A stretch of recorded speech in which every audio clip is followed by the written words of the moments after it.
আপনাদের একটা হৃদয় বিদারক দৃশ্য দেখাবো, যে দৃশ্য দেখার পরে আপনারাও চোখের জল ধরে রাখতে পারবে না। কয়েক ঘন্টা ধরে বৃদ্ধ মা সামনে মেয়ের মৃতদেহ নিয়ে বসে আছেন চোখের জল নিয়ে। আর তার মেয়ে উঠে কোনোদিন মানুষের জন্য সোচ্চারিত কণ্ঠে কথা বলবে না, আর কখনো অন্যায়ের বিরুদ্ধে প্রতিবাদ করবে না, আর কখনো অন্যায়ের বিরুদ্ধে তার কলম ক্যামেরা ঝলসে উঠবে না। আপনারা জানতে চাইছেন তো আমি কার কথা বলছি? আমি বলছি আপনাদের সকলের পরিচিত হাইলাইট নিউজ এক্সপ্রেস, যে ডিজিটাল মিডিয়া ছিল, তার রূপকার ছিলেন ইন্দ্রাণী সেনগুপ্ত। আপনারা দেখছেন শুয়ে আছেন। কিছুদিন আগেই আপনারা দেখেছিলেন, আমাদের চ্যানেলেই আমরা তুলে ধরেছিলাম যে ইন্দ্রাণী সেনগুপ্ত তার বাবা নেই, বৃদ্ধ মাকে নিয়ে জীবন সংগ্রামে যুদ্ধে লড়াই করছে, এবং সেই লড়াইতে তার পেটের মধ্যে বিভিন্ন রকম তার টিউমার হয়েছিল, প্রচন্ড পরিমাণে রক্তপাত হতো। তাকে নিয়ে যাওয়া হয়েছিল বারাসাত মেডিকেল কলেজ হাসপাতাল, যে হাসপাতালে তার চিকিৎসা হয়েছিল ভুল। সেই চিকিৎসা ভুল হওয়ার জন্য প্রতিবাদ করেছিলেন এই ইন্দ্রাণী সেনগুপ্ত সাংবাদিক। তার প্রতিবাদ পৌঁছে গেছিল স্বাস্থ্য দপ্তর, তার প্রতিবাদ পৌঁছে গেছিল বিভিন্ন জায়গায়। তার পরিপ্রেক্ষিতে হাসপাতালের যিনি সুপার রয়েছেন এখন, সুব্রত মণ্ডল, তিনি ফেসবুকে একটা কমেন্ট দিয়েছিলেন যে উনি সাইকিয়াট্রিক পেশেন্ট। ইন্দ্রাণী হয়তো আর কখনো উঠে বসবে না, হয়তো আর কখনো তার ক্যামেরা কলম নিয়ে আর কখনো ছাপিয়ে পড়বে না মানুষের জন্য। কিন্তু এই মৃত্যু দায় এড়াতে পারে বারাসাত হাসপাতালের সুপার? আজকে যখন তার বেসরকারি চিকিৎসকের কাছে চিকিৎসা করা হয়েছে, সেখান থেকে কিন্তু জানা যাচ্ছে যে তার ইউট্রাসে টিউমার হয়েছিল। এই কথাটাই কিন্তু হাসপাতাল কর্তৃপক্ষকে সে বোঝানোর চেষ্টা করেছিল। না, ইন্দ্রাণীর বাবা নেই, সাংবাদিক, হয়তো বড় মাপের কোন সাংবাদিকও তার পাশে নেই। দেখুন, ঘরে ঘন্টার পর ঘন্টা তার মৃতদেহ পড়ে আছে। তার যে তিনি নিজে একজন খ্রিস্টান ধর্মাবলম্বী, তাদের যে রিচুয়ালস আছে সেগুলো মেনে কফিন আসবে, তারপর হয়তো তার মৃতদেহ নিয়ে যাওয়া হবে। কিন্তু তার আগে আমরা একটা প্রশ্ন তুলতে চাই, আর কত মানুষকে এভাবে মরতে হবে? যে রাজ্যের একজন মহিলা মুখ্যমন্ত্রী, সেই রাজ্যে আর কত মানুষকে এভাবে মরতে হবে? একজন পরিচিত মুখ, পরিচিত সাংবাদিক, আপনারা তার হাতে পায়ে দেখুন কি অবস্থা হয়ে গেছে। যে কোনো অন্যায়ের বিরুদ্ধে সে প্রতিবাদ করতেন। আমাদের বারাসাত প্রেস ক্লাবের সম্পাদক উদিত্য ভট্টাচার্য, কোষাধ্যক্ষ নীতি বিকাশ, সহসভাপতি মাফজুল হক চৌধুরী, হিরণ ঘোষাল, এরা সবাই এসেছিলেন, এরা ছিলেন এর পাশে।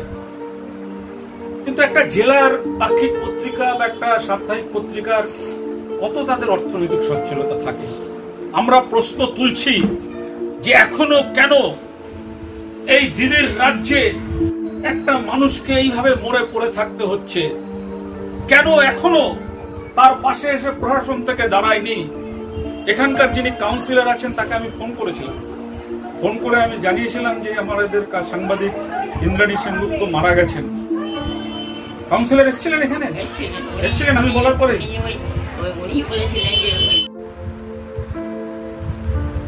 কি হয়েছিল? হয়েছিল তো এইটাতে তো জ্বর, জ্বর আর খুব যন্ত্রণা, আর এমনিতে তো কি বলে টিউমার, পেটে টিউমার, টিউমার, অনেকগুলো টিউমার, তারপরে অ্যাডেনোমাইসি। আচ্ছা, প্রথমবার তো ওকে বারাসাত হসপিটালে ভর্তি করানো হয়েছিল। হ্যাঁ, তো ওইখানে তো ভুল চিকিৎসাও হয়েছিল। হ্যাঁ, তারপরে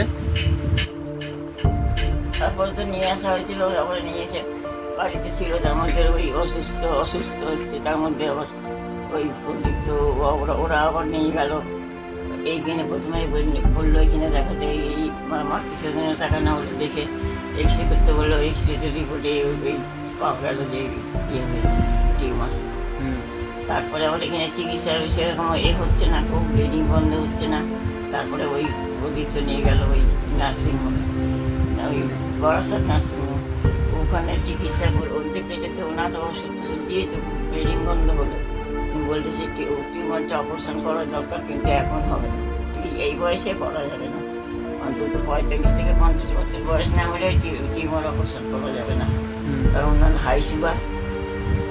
ততদিন মানে ওই ওষুধ কি দাম, ওখানে ওষুধ মানে প্রচুর দাম, কত আর ওরা এ করবে, প্রচুর টাকা দিয়ে তাও কিনে করতে হবে। একটা করে ইঞ্জেকশন 4000 করে দিতে হবে, সে একটা করে ইঞ্জেকশন দিতে হবে। একটা ইঞ্জেকশন নিয়েই মানে সেই এরকম সাইডে এখনো ব্যথা, সেই যন্ত্রণা।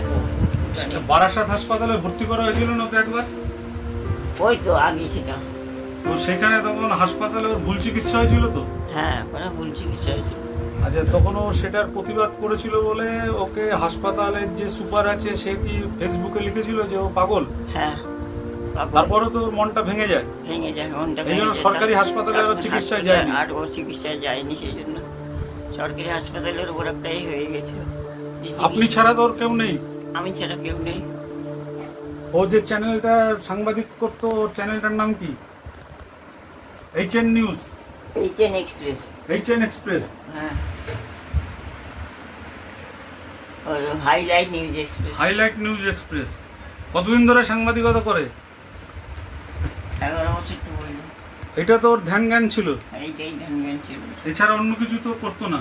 না, আর ও বলেছিল যে আবার আমি কোনো রকমে যদি আবার এই লোনটা নিয়েছিল যে আমার চিকিৎসার জন্য, ওরও চিকিৎসার জন্য, আর কত আর প্রদীপ্ত করবে, তারও তো অসুস্থ, ওর বউরও তো ক্যান্সার হয়েছে। হ্যাঁ, সেই জন্য ও লোন নিয়েছিল, সেই লোনটা শোধ করে আবার কাজে যাব, যাতে আবার মানে কাজটা করতে পারি আমি।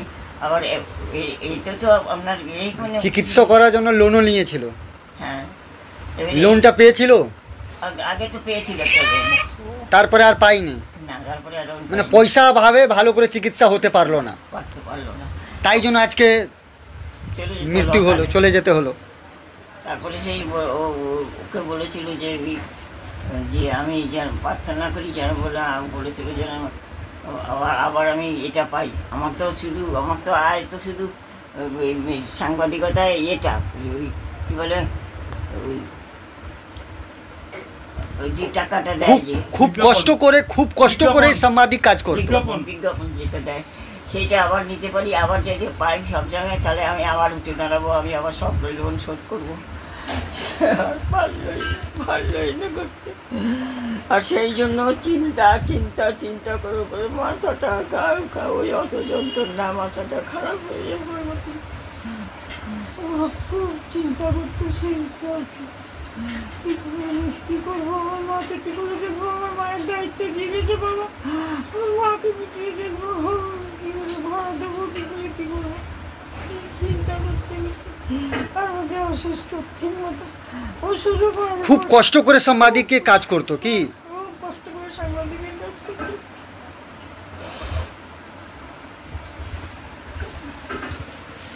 না, আপনারা এই ঘরটা দেখুন কি কত কষ্ট করে উনি সাংবাদিকে কাজ করতেন। National award, media council journalism.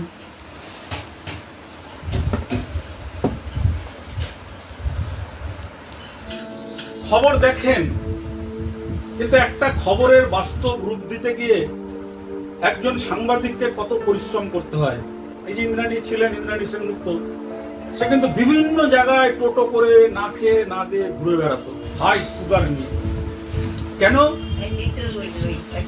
না দেশের কথা, দশের কথা, মানুষের জীবন যন্ত্রণার কথা তুলে ধরতেন ইন্দ্রাণী।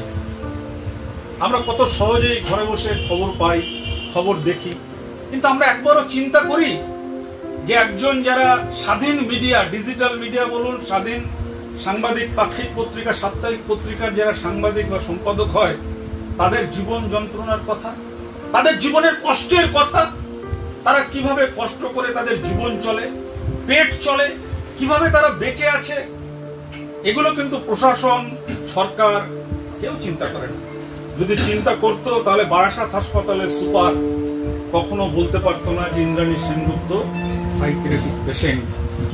কখনো পারতো না প্রশাসনের লোক একজন এই ধরনের ডিজিটাল মিডিয়ার সাংবাদিককে দমিয়ে রাখতে, বিভিন্ন রকম ভাবে তাদের নামে মিথ্যা মামলা দিয়ে তাদেরকে দমিয়ে রেখে সংবাদ, আসল সংবাদটাকে চেপে দেওয়ার জন্য। আমরা আজকে আর বিশেষ কিছু বলতে চাই না, শুধু এই কথাই বলতে চাই যে আমাদের ছোট বোন ইন্দ্রাণী সাংবাদিক, সে হয়তো তার এই মৃতদেহ যেটা পড়ে রয়েছে সেই মৃতদেহের পাশেই আমরা সেখানে রয়েছে, আমার সহকর্মী পিছনে রয়েছে সুরেন্দ্র কুমার সিং। আমরা এটাই বলতে চাই যে আর কিন্তু কথা বলবে না ইন্দ্রাণী, মানুষের জন্য, কারোর জন্য কথা বলবে না। ইন্দ্রাণীর মা দেখুন কিভাবে, এই ছবিটা রাজ্যের সরকারের দেখা উচিত, কেন এখনো এই বডি এইভাবে পড়ে রয়েছে। একজন সাংবাদিকের মৃতদেহ যদি এইভাবে পড়ে থাকে, তার মৃতদেহ যদি সঠিক সময় তাদের যে রিচুয়ালস আছে সেই রিচুয়ালস মেনে যদি তার ব্যবস্থা না নেওয়া হয়, তাহলে কিন্তু যথেষ্ট লজ্জাস্কর। আপনারা যদি মনে করেন যে খবরটাকে আরো মানুষের কাছে পৌঁছে দেওয়ার প্রয়োজন আছে, তাহলে অবশ্যই আপনারা শেয়ার করবেন, বেশি বেশি করে মানুষকে জানাবেন। গ্রাম গঞ্জে নগরে যত সাংবাদিক আছে, ইন্দ্রাণীর জীবন যন্ত্রণা কিন্তু তাদের জীবন যন্ত্রণার সাথে মিলে যায়। আজ ইন্দ্রাণীর জায়গায় যদি আমরা মারা যাই, সে একই অবস্থা হবে। তাহলে এই যে যারা লড়ছেন, যারা সত্যি কথা তুলে ধরছেন, তাদের দেখার দায়িত্ব কি সরকারের নেই? তাদের দেখার দায়িত্ব কি প্রশাসনের নেই? তাদের দেখার দায়িত্ব একজন হাসপাতালে চিকিৎসা হতে পারল না অর্থের জন্য, এই লজ্জাটাকে আমাদের দেশের নয়, আমাদের সরকারের নয়, আমাদের মানুষের নয়? আজকে এই কথাটাই আমরা আপনাদের কাছে তুলে ধরতে চাই। আমার সহকর্মী সুরেন্দ্র কুমার সিং আপনাদের ক্যামেরায় রয়েছে, আমি সামনে আমি আছি। আজকে আমি খুব ভারাক্রান্ত, আর কিছু বলার মতন জায়গায় আমি নেই। ইন্দ্রাণী আমাকে দাদা বলে ডাকতো। আমি আজকে ওর এই মৃত্যুতে সত্যি আমি খুব বেদনা হতো যে আমাকে যখন ব্যারাকপুর কোর্টে জাল উকিলরা মেরে রক্তাক্ত করেছিল, এবং তারপর যখন বারাসাতের রাজপথে মিছিল নামিয়েছিলাম আমরা অন্যায়ের বিরুদ্ধে, প্রতিবাদের বিরুদ্ধে, দুষ্কৃতীদের গ্রেপ্তারের দাবিতে, সেদিন কিন্তু ইন্দ্রাণী সেই মিছিলে না। ইন্দ্রাণী আর কখনো উঠে দাঁড়িয়ে বলবে না দাদা বা যারা পিছিয়ে পড়া সাংবাদিক আছে, প্রান্তিক সাংবাদিক আছে, তাদের জন্য আমরা রয়েছি, আর উঠে দাঁড়াবে না।